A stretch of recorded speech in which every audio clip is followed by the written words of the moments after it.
After the multiplication of the loaves, why did Jesus order the disciples to go into the boat? What is the symbolism of the boat? Why is it important to hope and trust in the Lord? All these questions and more answered during today's episode of Daily Reflections.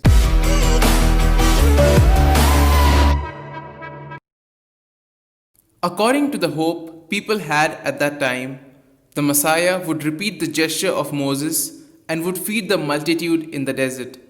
This is why, before the multiplication of the loaves, the people concluded that Jesus must be the expected Messiah announced by Moses, and they wanted to make him a king. This was a temptation for Jesus as well as for the apostles, and for this reason, Jesus obliged the disciples to take the boat and leave. The Gospel tells us about the symbolism of the boat. Mark describes the events with great art. On one side, Jesus goes up to the mountain to pray. On the other, the disciples go toward the sea and get into the boat. It was night. They are in the high seas, all together in the small boat, trying to advance, rowing, but the wind was strong and contrary to them. The communities of that time of Mark were like the disciples. Jesus seemed to be absent, but he was present and came close to them. But they, like the disciples of Emmaus, did not recognize him. At the time of Mark, around the year 70, the small boat of the communities had to face the contrary wind on the part of some converted Jews who wished to reduce the mystery of Jesus to the prophecies and figures of the Old Testament, as well as some converted pagans who thought it was possible to have a certain alliance of faith in Jesus with the empire. Mark tries to help the Christians to respect the mystery of Jesus and not to want to reduce Jesus to their own desires and ideas. The boat can be taken as a symbol of Mark's little church, and the storm as a symbol for the persecution suffered by his Christian community. Jesus' words, "Do not be afraid," surely resonate with all Christians today who often live in an indifferent or hostile world. The gospel tells us that it's important to recognize Jesus. Jesus arrives walking on the water of the sea of life.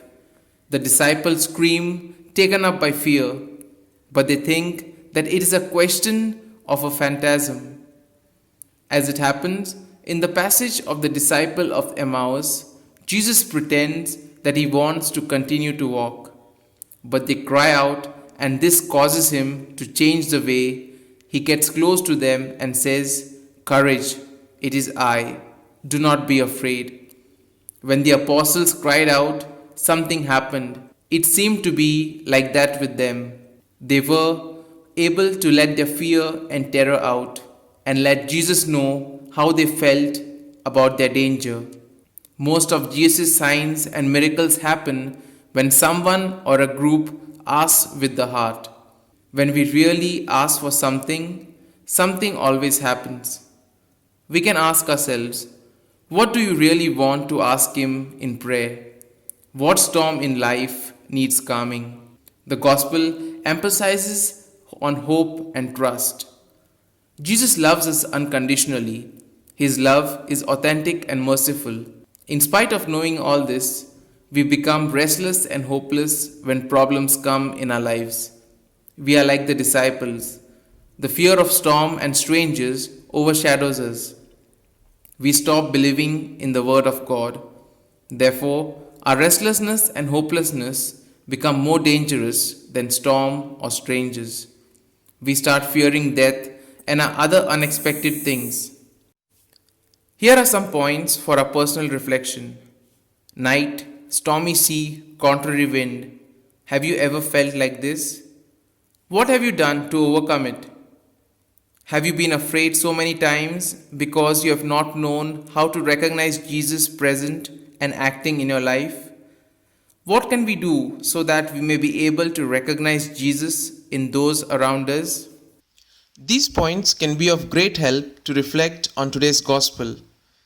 And if you like our reflection, do share the good news of our Lord. Have a good day and may God bless you all. Amen.